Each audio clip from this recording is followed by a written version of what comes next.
नमस्कार साथियों, कैसे हैं? तो आशा है, विश्वास है कि आप लोग स्वस्थ होंगे। आज हम बात करेंगे हिंदी भाषा। बात नहीं हम करेंगे स्टार्ट।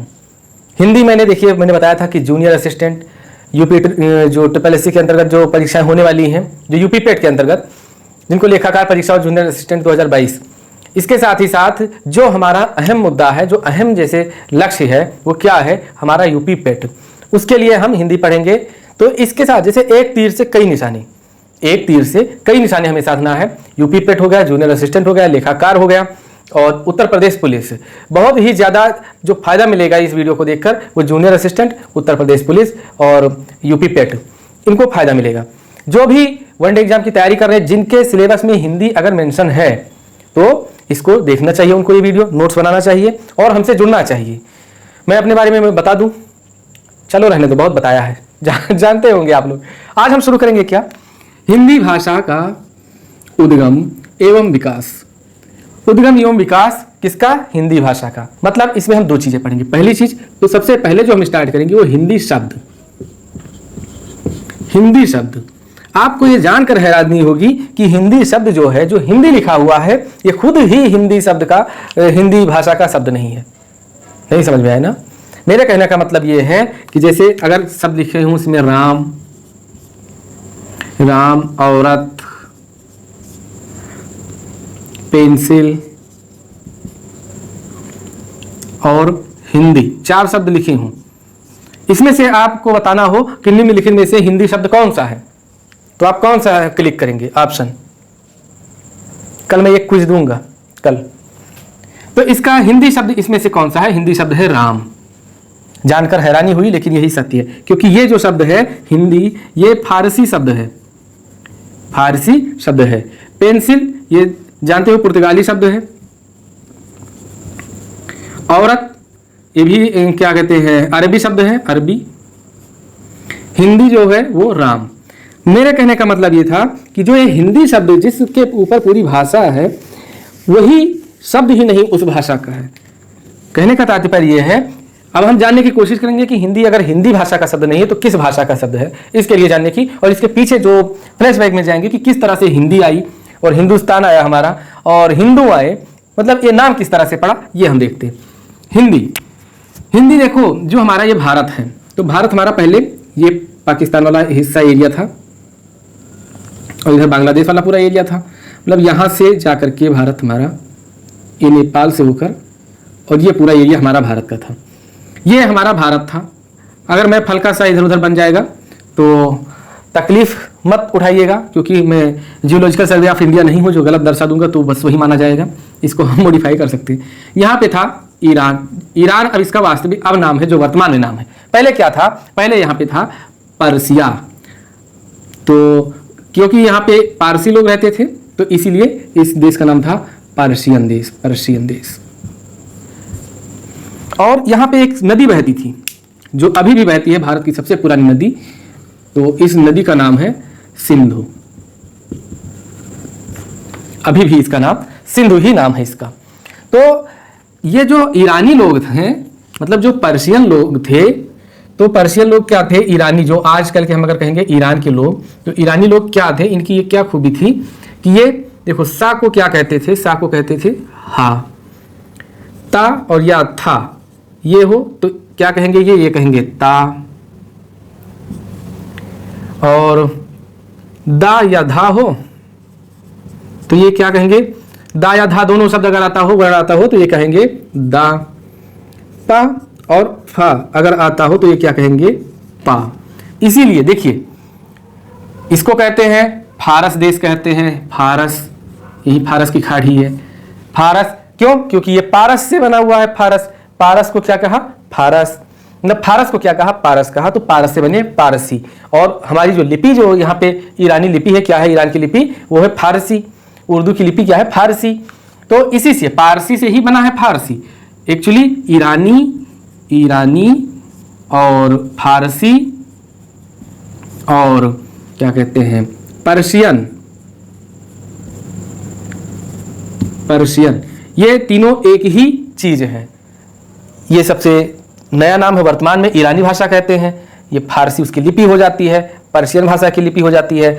हम आपको क्या समझाने की कोशिश कर रहे हैं, हम आपको समझाने की कोशिश, ये जो तीन झाम बनाए हुए हैं इसको समझाने की कोशिश हम कर रहे हैं कि हिंदी की उत्पत्ति कैसे हुई। अभी हम भाषा पे नहीं आ रहे हैं, हम हिंदी की उत्पत्ति जानना चाहते हैं कि हिंदी शब्द की उत्पत्ति कैसे हुई, क्योंकि इसके पहले मैंने बता दिया आपको कि हिंदी जो है ये हिंदी भाषा का शब्द ही नहीं है। तो जब हिंदी भाषा का शब्द नहीं है ये, तो आखिर किस भाषा की शब्द है? तो किस भाषा की शब्द है? ये है फारसी भाषा की शब्द, क्योंकि ईरानी लोग हैं, ईरानी लोग क्या कहते थे? सा को कहते थे हा। तो जब सा को हा कहते थे तो यहीं पे हम तुरंत इसको हम ट्रांसलेट कर लेंगे। होते नहीं है कुछ लोग ला को अभी भी ना कहते हैं अपने यहाँ हालांकि उनकी जो कहते नहीं कुछ जुबान की या तालु की प्रॉब्लम होती है, नहीं कह पाते, ला को ना कहेंगे। और कुछ लोग तो सा को फा कहते हैं, कहते हैं फही फही बताओ। एक हमारे गांव में है एक लड़का, तो वो हमेशा यही कहता है फही फही बताओ। तो ईरानी लोग क्या कहते थे? ईरानी लोग सा को हा कहते थे, वो कहते थे हई हई बताओ। तो देखो हिंदी, सिंधु नदी कौन सी थी? सिंधु, सिंधु, सिंधु नदी थी। तो सिंधु नदी से कौन सी नदी ये बना दिए? सा को क्या बोले? हा, तो ये बन गई ही न। और धा को क्या बोल दिए? धा को बोल दिए दा, तो ये बन गई दू। कौन सी नदी बन गई? हिंदू नदी। ये कौन सी है? सिंधु नदी। नदी के बारे में बात कर रहे हैं। ये क्या बन गई? नदी, हिंदू नदी। अब इसमें जब उ प्रत्यय लगा, उ, हिंदू में जब उ प्रत्यय जोड़े इन्होंने, तो क्या बन गया? हिंदू। उ का मतलब क्या होता है? उ प्रत्यय का मतलब ऊंचा या पास में, या पास में, ऊंचा या पास में, ऊ का मतलब होता है। तो हिंदू का मतलब क्या हो गया? हिंदू का मतलब हो गया हिंदू के पास में। तो ये कैसे, ये शब्द क्या बन गया? ये बन गया हिंदू। हिंदू कहने लगे हिंदू मतलब हिंदू के पास में रहने वालों को क्या कहा गया? हिंदू। हिंदू के पास में रहने वाले को क्या कहा गया? हिंदू। हिंदू, तो हिंदू क्या? हिंदू मतलब सिंधु नदी। तो सिंधु नदी कहाँ बहती थी? मैंने बताया भारत के पश्चिम, मतलब भारत में बहती थी, पाकिस्तान और भारत के मतलब एरिया में। तो उसके आसपास जो लोग रहते थे उनको क्या कहा? पारसियों ने या फिर पर्शियन लोगों ने क्या कहा? कहा कि ये हिंदू नदी है। और इसमें जब ऊ जोड़ दिया तो कहा कि ये हिंदू लोग हैं, इसके आसपास जो लोग रहते हैं वो हिंदू हैं। तो इस तरह से ये हो गया हिंदू। हिंदू नाम पड़ गया। ये किस लिए नाम पड़ा? लोगों के लिए। ये लोगों के लिए नाम पड़ा। कौन से लोगों के लिए? जो हिंदू नदी के पास में रहते थे। हिंदू नदी के पास में रहने वाले लोगों को कहा गया क्या? हिंदू कहा गया। अब हिंदू की भाषा, अब देखो इसमें एक फारसी प्रत्यय है ई। तो देखो जब जोड़ेंगे हिंदू, मतलब हिंदू में जब जोड़ेंगे प्रत्यय ई का मतलब क्या होता है? ये संबंध कारक है फारसी का, संबंध कारक। तो ये क्या बन गया? ये शब्द बन गया हिंदवी। हिंदवी, और हिंदवी से ये शब्द रूढ़ होकर क्या बन गया? ये शब्द बना हिंदी। ये शब्द बन गया क्या? हिंदी। तो इस तरह से हिंदी का जन्म हुआ। हिंदी का जन्म कैसे हुआ? हिंदवी से। हिंदू में ई प्रत्यय जुड़ा तो इसके बाद बना हिंदवी, और हिंदवी जब रूढ़ हो गया तो ये क्या बना? हिंदी। तो अब हम कह सकते हैं, यहां पे हमने प्रूव कर दिया कि जो हिंदी शब्द लिखा हुआ है ये हिंदी भाषा का ना होकर के किसका लिखा हुआ है? ये फारसी भाषा का शब्द है। और इस तरह से ऑप्शन में अगर आ जाएगा तो आप इसको सही क्लिक करिएगा, फारसी भाषा का शब्द है। इतनी चीजें क्लियर हुई। अब हम बात करते हैं, हिंदी शब्द की उत्पत्ति हो गई, तो अब हम क्या बात करते हैं कि अगर मान लो जैसे इसी से शब्द बना हमारा क्या? हिंदुस्तान। जैसे सिंधु था तो सिंधु प्लस स्थान, मतलब सिंधु के स्थान पर रहने वाला। तो सिंधु से क्या उन्होंने कहा? हिंदू। स्थान को ता को क्या बोले? स्थान। तो कैसे बन गया ये हमारा देश? हिंदुस्तान। हिंदुस्तान। जो हिंदी ये क्या बोली गई? हिंदी। हिंदी देखो, हिंदी यहां पे भाषा नहीं है। ये शब्द जो बना इसका मतलब होता है वासी, हिंद के वासी। हिंद के वासी कहते नहीं, हिंदी है हम, वतन है हिंदुस्तान हमारा। तो हिंदी है हम, मतलब हम हिंद के वासी हैं। तो हिंद के वासी, हिंदी मतलब हुआ। अब हिंदी का मतलब क्या लिया जाता है? हिंदी का मतलब दो होता है। हिंदी का अर्थ क्या होता है? हिंदी का अर्थ दो होता है। एक होता है हिंद के वासी, हिंदुस्तान के वासी। दूसरा क्या अर्थ होता है? हिंदी भाषा, हिंदी शब्द। ठीक, इसको आप जरा नोट कीजिएगा। और फिर अब हम आते हैं भाषा पे। क्या है भाषा? भाषा क्या है और भाषा के कितने रूप हैं, कौन सी सरल भाषा, कौन सी कठिन भाषा, जानेंगे इसी में। और अगर वीडियो ज़्यादा लंबा खींचेगा तो हम खींच देंगे दूसरे में। फिर मैं कहना चाहता हूं, अगर बीपीएससी मतलब टीचर की तैयारी कर रहे हो तो जरूर देखें वीडियो को, चैनल को सब्सक्राइब करें, लाइक करें, सपोर्ट करें। और साथ ही साथ क्या करना है आपको, और साथ ही साथ करना है जो जीएस हमने बना दिया है वीडियो 75 टॉपिक का, वो आप देखिए, स्टैटिक जीके है, उसको आप पढ़ना और आपके एग्जाम में वो फायदा करेगा। अब हम बात हो गई हिंदी की, अब हम बात करेंगे भाषा का।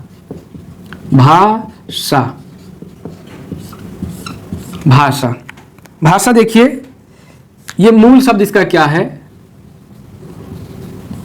भाषा मूल शब्द मतलब किस धातु से बना है, तो ये भाष धातु से बना है। भाष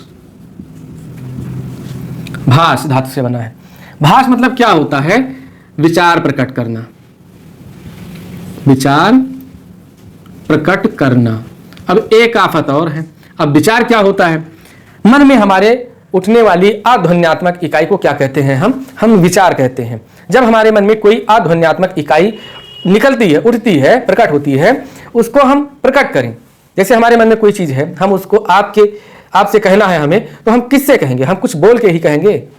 तो जिस माध्यम से हम प्रकट करेंगे उस माध्यम को कहते हैं भाषा। तो भाषा का मतलब है विचार प्रकट करना, और विचारों को प्रकट करने का जो माध्यम होता है, विचारों को प्रकट करने का जो माध्यम होता है उसे हम कहते हैं भाषा। यह माध्यम अलग अलग तरीके से हो सकता है। जो माध्यम होता है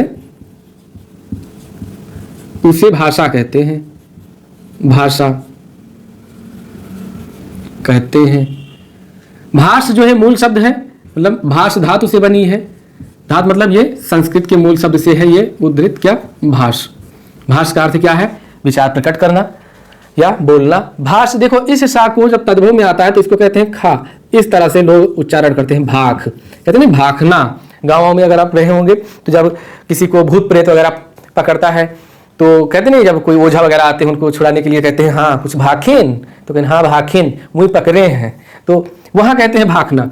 मैं भी सोचता था ये भाखना क्या है जब मैं छोटा था, बाद में पता चला कि एक्चुअली वो इसका तद्भव रूप कह रहे थे, भाखना होता नहीं, भाषा का तद्भव रूप है भाखना। तो इतना आपने जाना कि भाषा क्या होता है, भाषा का मूल शब्द क्या है, मूल शब्द जो धातु इसकी है भाष है, मतलब क्या होता है, बोलना या विचार प्रकट करना। विचार क्या होता है, विचार होता है हमारे मन में उठने वाली अध्वन्यात्मक इकाई को हम कहते हैं विचार। विचारों को प्रकट करने का जो माध्यम होता है उसे हम कहते हैं क्या, भाषा। भाषा कई प्रकार की हो सकती है, हिंदी भाषा, इंग्लिश भाषा, मराठी, गुजराती, जितनी भी भाषाएं हैं, ये जो भी आपका जितना आपके माइंड में आ रहा है वो सारी भाषाएं हैं, मतलब वो माध्यम है। कोई भी बात हम अपनी मन के विचारों को हम हिंदी में कहना चाहते हैं तो हमारे लिए वो हिंदी भाषा, अगर इंग्लिश में कहना चाहते हैं तो मेरे लिए वो इंग्लिश भाषा, अगर हम मराठी में कहना चाहते हैं तो हमारे लिए वो मराठी भाषा है। तो माध्यम हमारे लिए कौन सा है, तो माध्यम हमारे लिए डिपेंड करता है कि हम किस माध्यम में बोलना चाहते हैं। भाषा का जैसे कहते नहीं है कि भाषा की विशेषता क्या है, तो जिस माध्यम से हमने कहा ना कि जिस माध्यम से मन के विचार को प्रकट किया जाए उसे भाषा कहते हैं। इतना चीज हो गया। फिर भाषा की विशेषता क्या है, तो भाषा की विशेषता यह है कि ये एक अर्जित संपत्ति है। अर्जित संपत्ति मतलब कि इसको हम अर्जित करते हैं। कहाँ से अर्जित करते हैं, इसको हम समाज से, अपने आसपास से अर्जित करते हैं, पढ़ लिख कर अर्जित करते हैं। और क्या है इसकी विशेषता, तो यहाँ पे पहले हेडिंग डाल दीजिए, भाषा की विशेषता। भाषा की विशेषताएं मतलब एक से अधिक विशेषताएं हैं। कौन कौन सी, तो पहले तो एक अर्जित संपत्ति है। अर्जित संपत्ति है मतलब भाषा को हम अर्जित करते हैं। कोई भी भाषा है, जैसे आप हमसे हिंदी सीख रहे हैं तो आप अर्जित कर रहे हैं, तो ये एक अर्जित संपत्ति है। ये एक सामाजिक भी संपत्ति है, सामाजिक संपत्ति कह सकते हैं। समाज द्वारा हम इसको हासिल करते हैं। समाज में क्या बोलचाल की भाषा है, समाज में कैसे रहना है, समाज के तौर तरीकों को किस चीज में, किस रूप में हमें सीखना है, तो सामाजिक भाषा उसको कह सकते हैं। और एक कौन सी भाषा है, और इसमें कहते हैं इसका स्वरूप एक नहीं है, स्वरूप हमेशा बदलता रहता है। विशेषता क्या है, स्वरूप में हमेशा बदलाव होता है, स्वरूप में बदलाव होगा। जो चौथा ऑप्शन है, चौथा पॉइंट इसमें क्या, कि भाषा जो है, हाँ स्वरूप में बदलाव हो गया। फिर भाषा जो है ये कठिन से सरल की ओर चलती है। जैसे हम कहते हैं कोई भी, हम अगर हिंदी में शब्द कुछ भी बोल दें तो आप नहीं समझ पाए, तो हमने कठिन बोला, आपको नहीं समझ में आ रहा है, तो उस कठिन भाषा को, शब्द को या फिर वाक्य को हम क्या करेंगे, हम सरल करके आपके पास डिलीवर करेंगे। तो जब आपको हम सरलता से पेश करेंगे आप समझ जाएंगे। तो क्या होगा, ये एक कितनी कठिन से, इसका स्तर क्या होता है, कठिन से सरल की ओर ये प्रवाहित होती है।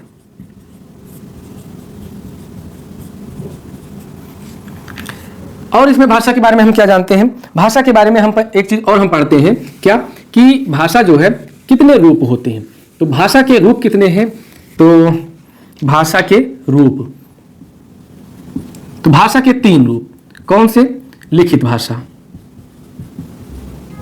लिखित भाषा, दूसरा कौन सा, मौखिक भाषा, मौखिक भाषा, तीसरा कौन सा है, सांकेतिक भाषा, सांकेतिक भाषा। सबसे सरल कौन सा और सबसे कठिन कौन सा, तो सबसे कठिन इसमें सांकेतिक भाषा है। सबसे सरल कौन सा है, सबसे सरल कौन सा है, जो मौखिक भाषा है, ये सबसे सरल भाषा है। कहते हैं लिखित भाषा, मौखिक भाषा, सांकेतिक भाषा। लिखित भाषा जो लिखकर आपके द्वारा बताई जाए, जैसे हमारे विचारों का आदान प्रदान जब लिख कर किया जाता है तो उसे लिखित भाषा कहते हैं। जब हमारे विचारों का आदान प्रदान बोल कर किया जाता है तो उसे मौखिक भाषा कहते हैं। और जब हमारे विचारों का आदान प्रदान सांकेतिक भाषा में किया जाता है तब उसे कहते हैं सांकेतिक भाषा। सांकेतिक भाषा आजकल के जो ना बताएं, सांकेतिक भाषा आजकल के जो होती है ना, रोड वगैरह, वहाँ पे इस्तेमाल किए जाते हैं। आप लोग अलग चले जाते हैं, वहाँ मैं नहीं जाना चाहता हूँ। इशारों में बात करना सांकेतिक भाषा। जैसे आप जा रहे हैं रोड पे, तो जब रोड पे जा रहे हैं, बोर्ड लगा हुआ, इस तरह से बोर्ड लगा हुआ मिल जाता है, और बोर्ड पे अगर इस तरह से अगर दिखा है तो क्या इसका मतलब हुआ, ये संकेत बना है। तो किसका संकेत बना है, कि आगे रेलवे ट्रैक है, रेलवे क्रॉसिंग है आगे। अगर आपके पास इस तरह से सिंबल बना हुआ है और लिखा हुआ है इस तरह से, तो यानी कि आपको आगे टर्न लेना है। अगर वहीं इस तरह से बोर्ड बना हुआ है और एक बच्चा है वो दौड़ते हुए स्कूल की तरफ बैग लादे हुए जा रहा है और बोर्ड बना हुआ है, तो क्या मतलब है कि आगे कहीं पे एक विद्यालय है, तो आप अपने गाड़ी की स्पीड स्लो कर लीजिए ताकि बच्चों का एक्सीडेंट ना हो। तो इसको सांकेतिक भाषा कहते हैं। जब देखिए डीएल टेस्ट होता है तो इसी भाषा को समझ नहीं पाते हैं लोग। तो सांकेतिक भाषा सबसे टफ भाषा है। तो भाषा के रूप हो गए, भाषा की विशेषता हो गई, भाषा का अर्थ हो गया। तो अब हम जानेंगे क्या, भाषा के बारे में, भाषा का विकास, विकास कैसे हुआ भाषा का, इसी वीडियो में हम पूरा लपेट देते हैं। आपको नहीं, इस लेक्चर को पूरा लपेट देते हैं। बहुत ही मन था हिंदी पढ़ाने का, और वीडियो एग्जाम में हिंदी पढ़ा ना सका, तो जो वहाँ ना कर सका वो यहाँ हम करेंगे थोड़ा सा, कोई बात नहीं, बाद में हम।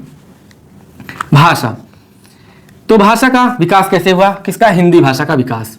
अब हम हिंदी भाषा का विकास यहाँ पे लिख लेते हैं, हिंदी भाषा का विकास कैसे हुआ। तो हिंदी भाषा का जन्म कैसे हुआ, तो इसकी आदि जननी जो है, तो आदि जननी कौन है, आदि जननी कौन है इनकी, तो आदि जननी है संस्कृत।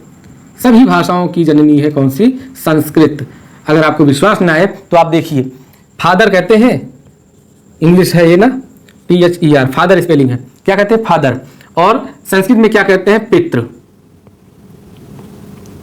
पितृ, पितृ को ही इंग्लिश में फादर कहते हैं। वो यहां से उठाए हैं इंग्लिश वाले, जान के हैरानी होगी। जैसे कहते हैं मदर, तो MOTHER, MOTHER किससे लिए है, मातृ से, मदर। कहते हैं ब्रदर, तो किससे, भ्रात से लिए हैं, भ्रातृ। भ्रातृ से कौन सा शब्द लिया है, ये ब्रदर। अरे हमारे संस्कृत से ही तो लिए हैं सारी भाषाएं अपनी, इनके पास कहां सी भाषा, इनके पास लिपियां ही कम पड़ गई। जैसे यम को बोलना पड़ा, यम, अब आगे डब्लू बोलना है, नहीं मिल रही लिपियां, तो कहा यम को उल्टा कर दो, हो गया। तो इसी तरह से हमारी हिंदी में बहुत सारे, मतलब हिंदी की लिपियां जब पढ़ेंगे तो आपकी इसकी बहुत सारी विशेषता बताएंगे, दंग रह जाएंगे, और आपको अच्छा लगेगा कि हाँ हमने पहली बार जाना है ये चीजें। तो संस्कृत, संस्कृत में कौन कौन सी, संस्कृत भाषा क्या है, आदि भाषा की जननी। संस्कृत में देखिए दो संस्कृत, एक वैदिक संस्कृत होता है और एक होता है लौकिक संस्कृत। तो हम यहाँ संस्कृत को ले आते हैं वैदिक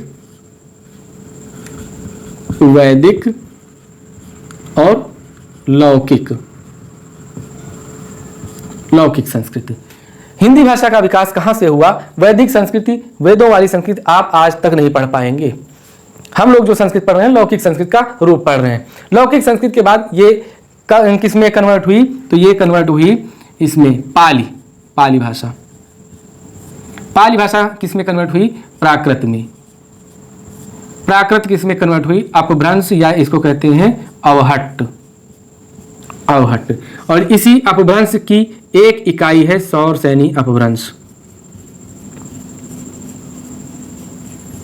सौरसेनी अपभ्रंश, और इसी सौरसेनी अपभ्रंश से जन्म हुआ है हमारी हिंदी का।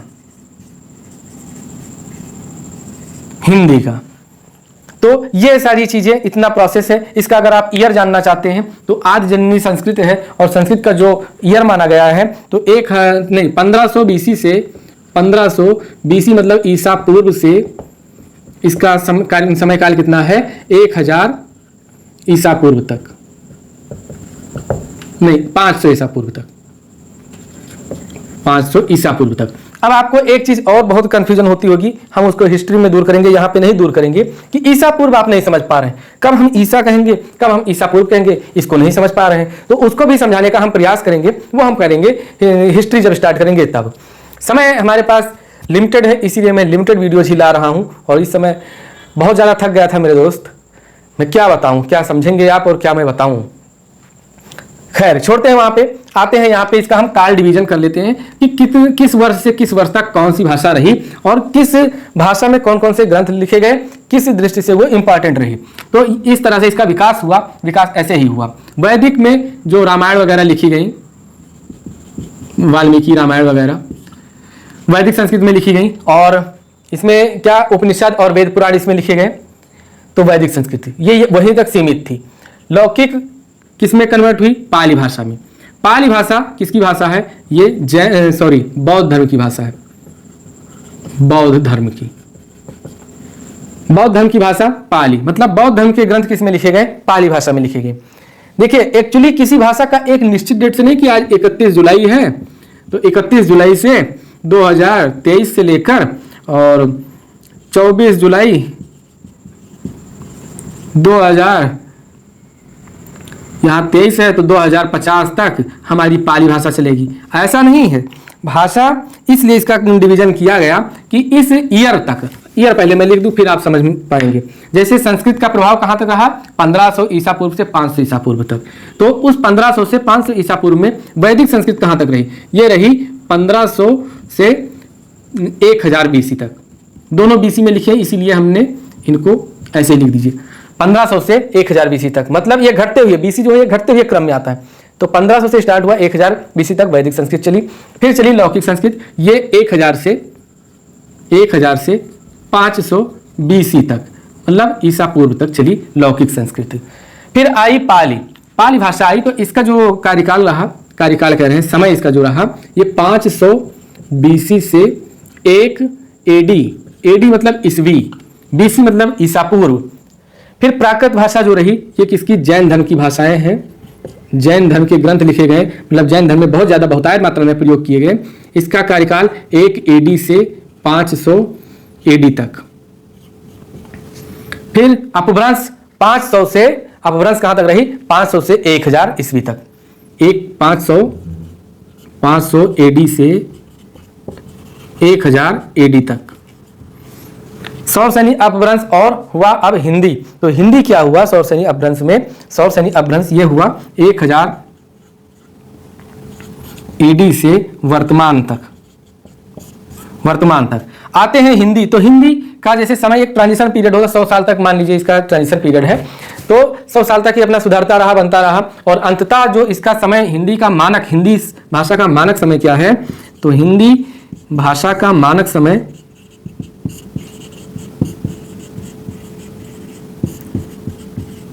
मानक समयकाल क्या है? 1100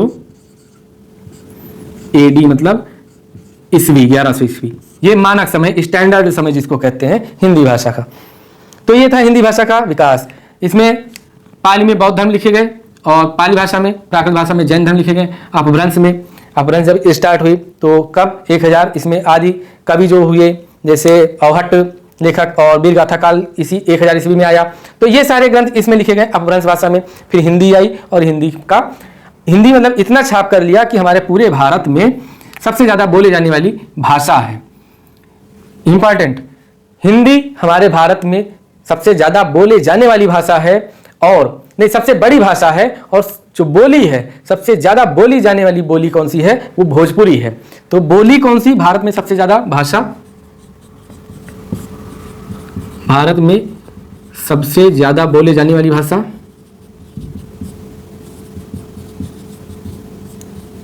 बोली जाने वाली भाषा हिंदी।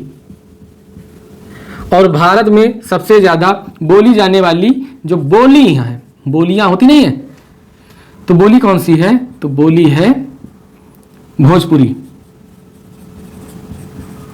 ये क्वेश्चन इंपॉर्टेंट मार्क कर लीजिएगा। फिर देखिए हमने क्या क्या पढ़ा। हमने पढ़ा हिंदी शब्द की उत्पत्ति, हिंदी शब्द कैसे बना, और हिंदी भाषा का, फिर भाषा पे आए, भाषा कैसे बना, भाषा की विशेषता क्या है, और भाषा की विशेषता के साथ साथ हमने हिंदी भाषा का विकास देखा, आदि जननी कौन है, और कई चीज़ें इसमें जानी। भारत की सबसे ज़्यादा बोली जाने वाली भाषा, भारत की सबसे ज़्यादा बोली जाने वाली बोलियाँ कौन सी हैं, इसके बारे में हम इसमें जाने। इसके बाद हम अगला चैप्टर जो स्टार्ट करेंगे, अगला टॉपिक हमारा रहेगा लिपियाँ, कि लिपियाँ किसे कहते हैं। लिपियाँ किसे कहते हैं, तो मोटा मोटा मैं आपको बता दूं कि लिपियाँ हिंदी भाषा में जो भी ध्वनियों को चिन्हित करने के लिए, ध्वनियों को एक चिन्ह प्रदान जो किया गया है, उसको कहते हैं लिपि। और इन लिपियों की क्या विशेषताएं हैं, इसके बारे में हम बात करेंगे नेक्स्ट वीडियो में। क्या कमियां हैं इन लिपियों की, इसके बारे में भी बात करेंगे नेक्स्ट वीडियो में। तो अगला हमारा वीडियो किस पर रहेगा, हिंदी भाषा की लिपियाँ। कुछ अगर इसमें छूट गया होगा तो आप जरा कमेंट करके बताइएगा, तो उसको हम ऐड कर देंगे, लेकिन हमें लगता है हमने इसमें पूरा कंप्लीट कर दिया है। तो मिलते हैं आपसे नेक्स्ट वीडियो में, तब तक के लिए नमस्कार, जय हिंद। एक चीज जय हिंद से छूट गया हमारा, प्राकृत भाषा के पाणिनि एक शब्द आ जाता है ना, हेमचंद्र जी जो है एक, इनको कहा जाता है प्राकृत भाषा के पाणिनि। पाणिनि की रचना कौन सी है, अष्टाध्यायी। कौन है, हेमचंद्र। हेमचंद्र। मिलते हैं आपसे नेक्स्ट वीडियो में। आपसे बेस्ट क्या कहते हैं, बेस्ट आप क्या कर सकते हैं हमारे लिए, आप हमारे लिए बेस्ट, हम भी भूल गए कि आपसे क्या कहलवाना चाहते हैं, बेस्ट सपोर्ट कर सकते हैं। और सब भी नहीं आ रहा है क्या बोलें। ठीक है, मिलते हैं नेक्स्ट वीडियो में। नमस्कार, जय हिंद, जय भारत।